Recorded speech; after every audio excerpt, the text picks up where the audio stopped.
NPS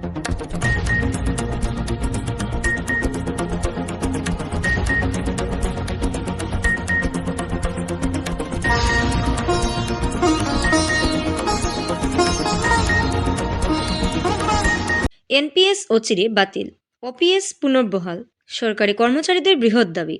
বিগত দিনে এ দাবির পরিপ্রেক্ষিতে কর্মচারীরা বহুবার কর্মবিরতি পালন করছে, কিন্তু সমাধান পর্ব হয়নি। তাই এ দাবি নিয়ে ফের সোচ্চার হলেন সরকারি কর্মচারীরা। করিমগঞ্জের ন্যায়িক কর্মচারীরা কাজকর্ম বন্ধ রেখে প্রতিবাদ জানান। বহাল করতে হবে, পেনশন নীতি বহাল করতে হবে, সংগ্রাম আমাদের দাবি।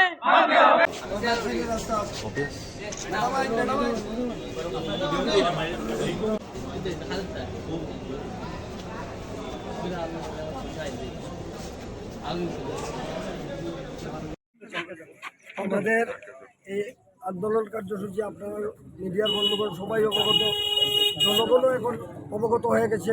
গোটা জেলার, গোটা রাজ্যের আমাদের আন্দোলন তীব্র থেকে তীব্রতর হচ্ছে। আমরা এখানে যে উপস্থিতি, এখানে শুধু আপনার প্রতীকী উপস্থিতি, কারণ আমরা জেলাধিপতির মাধ্যমে জেলা আয়ুক্তের মাধ্যমে আমরা মেমোরেন্ডাম দেব আমাদের চিফ মিনিস্টার মহাশয়ের কাছে। আমাদের এই দাবিটুকু মেনে পুনরায় আমাদের যেটা ছিল আগেকার পেনশন নীতি, অর্থাৎ পুরানো পেনশন নীতি, সেটা যেন পুনর্বহাল করেন। এবং আজকের দিনেও আমরা এই দাবিটুকু রাখছি, এখনও আমরা দাবি করে যাচ্ছি। 31 তারিখেও আমাদের আন্দোলন কার্যসূচি আছে। আমাদের এখানে করিমগঞ্জ জেলার আমাদের সংস্থার সম্পাদক মহাশয় অল্প আগে আপনাদেরকে বলেছেন, এবং এইভাবে আমাদের আন্দোলন তীব্রতর থেকে তীব্রতর হচ্ছে এবং আমরা অনেক আশাবাদী অল্প দিনের মধ্যে আমরা পুরাতন পেনশন নীতি আবার পুনর্বহাল হবে, এই আশা রেখে আমি আমার সংক্ষিপ্ত বক্তব্য এখানে শেষ করছি।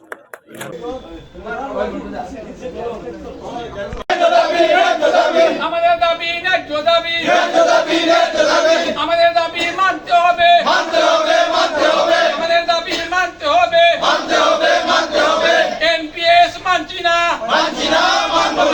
এনপিএস মানছি না, আর নাই টেনশন, আর নাই টেনশন, আর নাই টেনশন, ওপিএস পুনর্বহাল করতে হবে, ওপিএস পুনর্বহাল করতে হবে, ওপিএস পুনর্বহাল করতে হবে।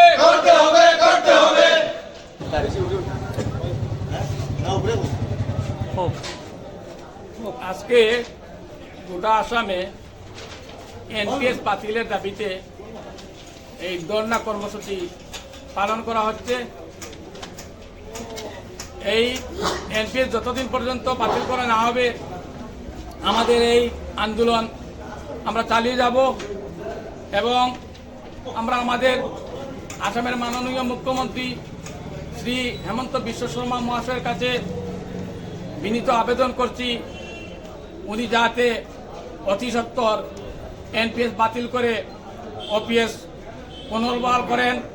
আমরা জানি উনি একজন দক্ষ মুখ্যমন্ত্রী, উনি যদি চান এবং কর্মচারীর ভবিষ্যতের কথা চিন্তা করে আমাদের এনপিএস বাতিল করে ওপিএস পুনর্বহাল করার জন্য, এবং আপনাদের কাছে আমাদের এটাই অনুরোধ, আপনাদের মাধ্যমে যাতে আমাদের এই মেসেজটুকু আমাদের মাননীয় মুখ্যমন্ত্রী শ্রী হেমন্ত বিশ্ব শর্মার কাছে পৌঁছায়, এটাই আবেদন। আর গোটা আসামে আজকের এই ধর্ণাসূচি পালন করা হচ্ছে, প্রত্যেকটা বিভাগ এই ধর্ণা কর্মসূচিতে অংশগ্রহণ করছে। আমাদের এই কর্মচারীর অবসর জীবনের চিন্তা করে, তাই আমরা সবাই একটাই দাবি করছি, এনপিএস অতি সত্বর বাতিল করে ওপিএস যাতে পুনর্বহাল করা হয়। ধন্যবাদ। যুগপুরুষ পরম প্রেমময় শ্রী শ্রী ঠাকুর অনুকূল চন্দ্রের 136তম জন্ম মহোৎসবের দুদিনের কার্যক্রম আজ থেকে আনুষ্ঠানিক সূচনা হলো। আজ দুপুরের দিকে উৎসবস্থলে আনুষ্ঠানিক সূচনা হয় প্রথম দিনের কার্যক্রম। উৎসব সূচনার পর ছিল যুব সম্মেলন, সমবেত প্রার্থনা, নাম জপ, গ্রন্থাদি পাঠ, নাম সংকীর্তন ইত্যাদি। উৎসব চলবে 21 জানুয়ারি পর্যন্ত।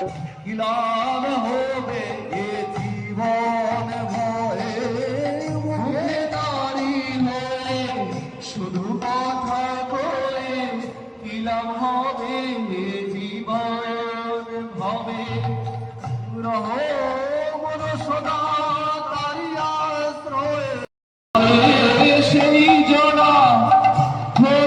যে আপন পাবে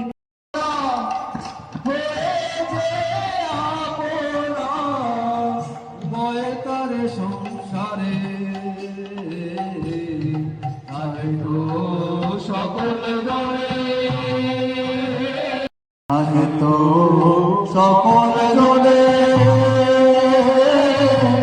পাবে কি তারে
মুখে তারি হয়ে শুধু কথা কয়ে ইলাম হবে এ জীবন। বাঙালি সত্তা বলতে আমার কাছে একটা বস্তু লাগছে না। সত্তা সময়ের সঙ্গে পাল্টেছে, জায়গার সঙ্গে পাল্টেছে। এভাবে প্রবহমান ও পরিবর্তনশীল সত্তার মধ্যে তা কিন্তু জরুরি বিষয় সবার ভাবার। বরাক উপত্যকা বঙ্গ সাহিত্য সংস্কৃতি সম্মেলন করিমগঞ্জ শাখা আয়োজিত 30তম দ্বিবার্ষিক কেন্দ্রীয় অধিবেশনের দ্বিতীয় দিনে জাতীয় আলোচনায় এভাবে মনের কথা ব্যক্ত করেন আনন্দবাজার পত্রিকার সহযোগী সম্পাদক তথা গবেষক লেখক ডক্টর শ্যামন্তী ঘোষ।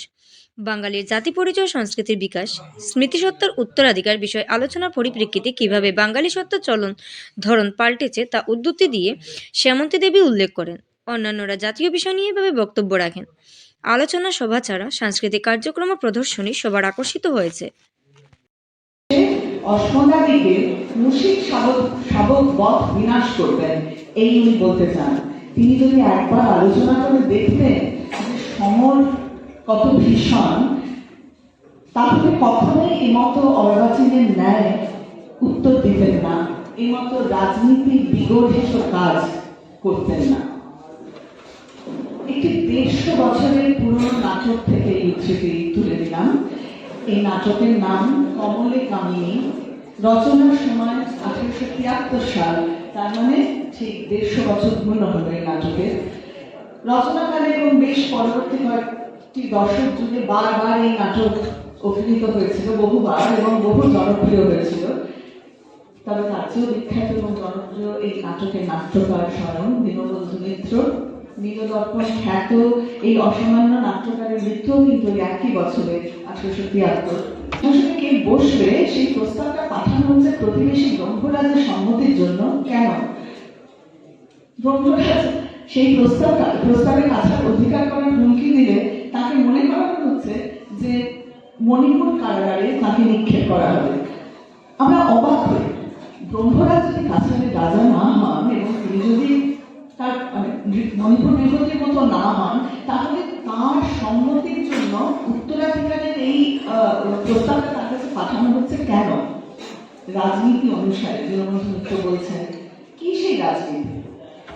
এই জায়গাটা এসে, বেশি দিন আগের কথা বলছি না, 150 বছর, এই জায়গাটা এসে আমরা বোধহয় বুঝতে পারি যে আমাদের রাজনীতি কিরকম ছিল আর কিরকম হয়েছে। পুরনো এই সীমান্ত অঞ্চলগুলিতে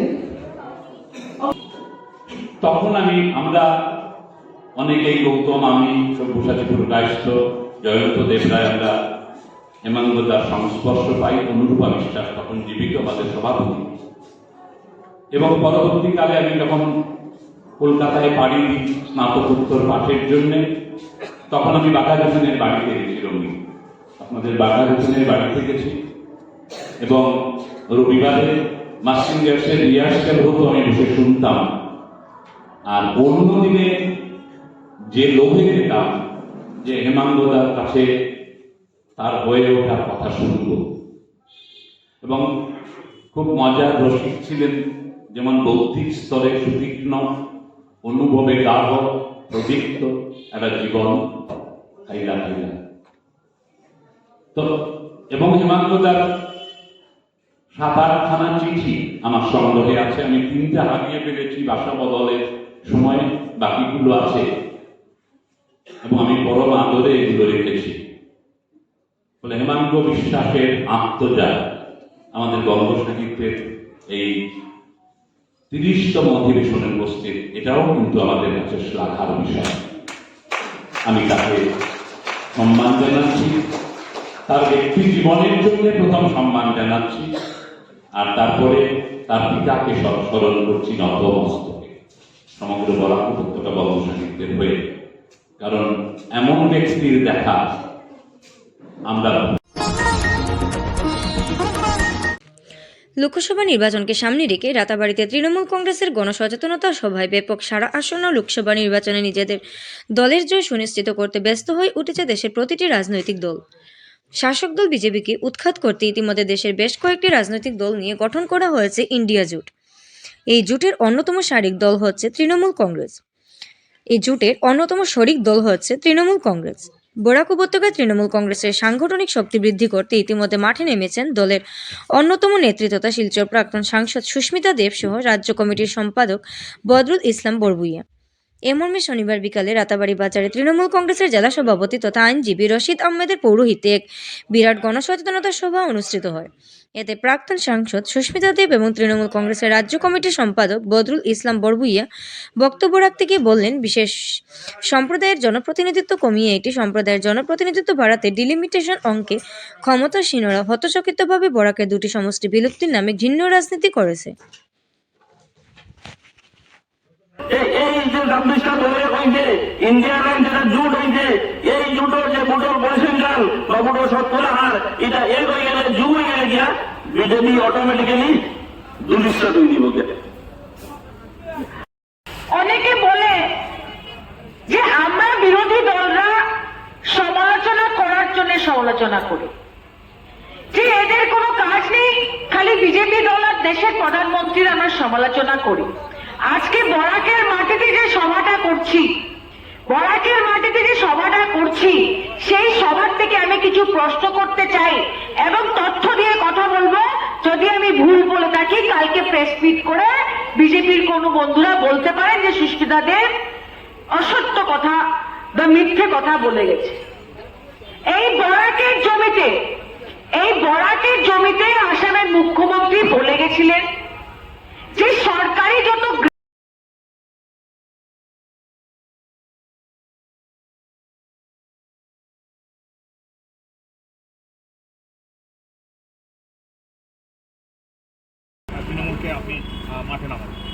প্রথম কথা হলো বিজেপির প্রতি সবাই কিন্তু খুশি নয়, কারণ আজকে যেভাবে জিনিসপত্রের দাম বাড়ছে, কারোর ব্যাংক অ্যাকাউন্টে শুধু 1200 টাকা দিয়ে কাউকে খুশি করা যায় না। আজকে যুব ছেলেমেয়েরা পুরোপুরি বেরোজগার, আমাদের পড়াকে চাকরি হচ্ছে, কিন্তু এটাকে ভোট হিসাবে বাস্তবে ফেলা একটা অন্যরকম চ্যালেঞ্জ।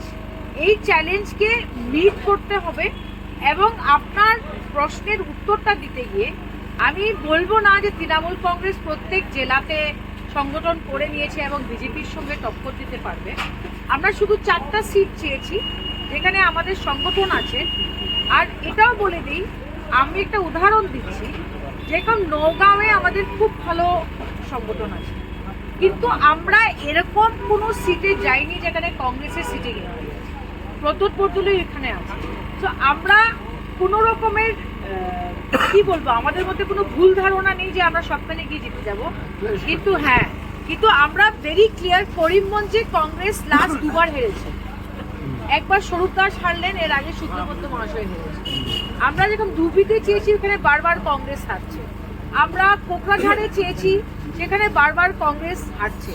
আমরা লক্ষ্মীমপুরে চেয়েছি সেখানে কংগ্রেস বারবার হারছে। আমরা কংগ্রেসের কোনো জিতা সিটে কিন্তু চাই না।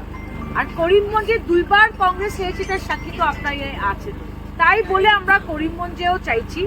একজন আমাকে বলছিল যে আপনারা করিমগঞ্জকে কেন প্রায়োরিটি দিচ্ছেন, তখন আমি বললাম আমরা কোকরাঝাড়, করিমগঞ্জ, ধুবড়ি আর লক্ষ্মীমপুর এই 4টাকেই প্রায়োরিটি দিচ্ছি। আপনাদের মনে হচ্ছে আমরা করিমগঞ্জকে প্রায়োরিটি দিই কারণ আমি এখান থেকে গড়াকে আছি বলে আমি বারবার আসছি, কিন্তু আমরা কংগ্রেসের কোনো স্বাস্থ্য পরিষেবা ক্ষেত্রে করিমগঞ্জ মা তারা হেলথ কেয়ার বিশেষভাবে সুনাম রয়েছে। দক্ষ চিকিৎসকদের নিয়ে এনে রোগীদের চিকিৎসা সেবায় রত প্রতিষ্ঠান কর্তৃপক্ষ।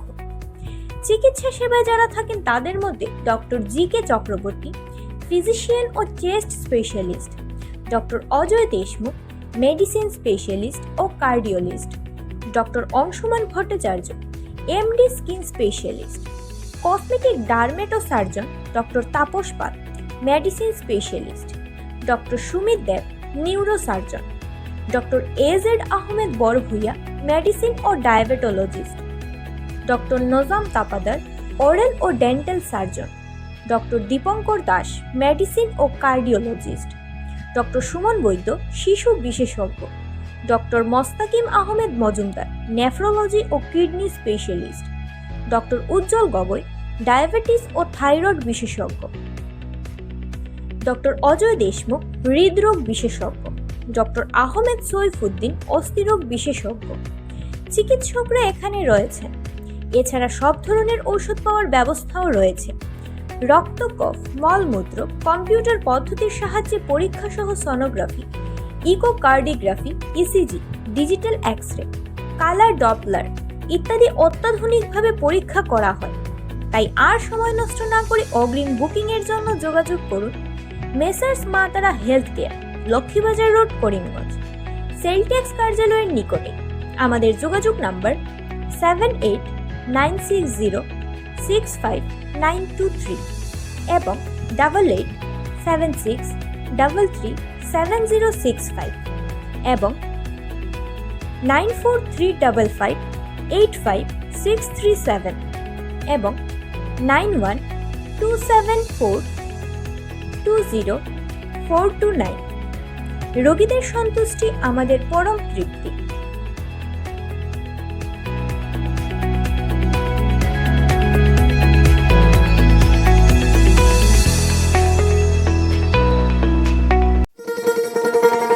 শোনো শোনো ভোজন রসিক, শোনো মন দিয়া, ঝাঁঝের স্বাদে রান্না করো লং তরাই দিয়া। ইলিশ সর্ষে পোস্ত বাটা যেমন ইচ্ছে নাও, মালাই চিংড়ি মাংস কষা চেটে পুটে খাও, আহা চেটে পুটে খাও, আহা চেটে পুটে খাও। লং তরাই কাচ্চি ঘানির সর্ষে তেলে টেস্ট, যে খাবে সেই বলবে লং তরাই বেশ। লং তরাই সর্ষের তেল, ঝাঁঝে স্বাদে তোমাকে চাই। আহা লং তরাই বেশ, আহা লং তরাই বেশ। জয় শ্রীরাম ধন্যী রামভক্ত অনুরাগীদের। কেননা রামভক্ত অনুরাগীরা আজ সন্ধ্যার দিকে র্যালি বের করে। রাম, লক্ষ্মণ, সীতা, হনুমানের সুসজ্জিত প্রতিকৃতিত সহ র্যালি বের করা হয়। করিমগঞ্জের 13 নম্বর এলাকা থেকে বর্ণাঢ্য র্যালি বের করেন বিজেপির ওয়ার্ড কমিশনার শুভ্রজ্যোতি ধাম ও বিজেপির কর্মকর্তারা। প্রায় 150 মতো মহিলারা হাতে প্রদীপ নিয়ে রাজপথে পা মেলান। র্যালি শহরের গুরুত্বপূর্ণ এলাকা পরিক্রমা করে ফের ওই এলাকায় এসে শেষ হয়। প্রদীপ হাতে নিয়ে মহিলার সুশৃঙ্খলভাবে পা বাড়ান, তা সবার আকর্ষিত হয়ে ওঠে।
কাছাড়ের ময়নারবন্দী রেলের দাক্ষাতে মৃত্যু রেলের রাস্তার কাজে নিয়োজিত এক শ্রমিকের। মৃত শ্রমিকজন কাছাড়ের বরখোলা শ্রীবাস সেন বলে জানা গেছে শ্রীবাস সেন ময়নারবন্দী রেলের ব্রিজের প্রোটেকশনের কাজে নিয়োজিত ছিলেন।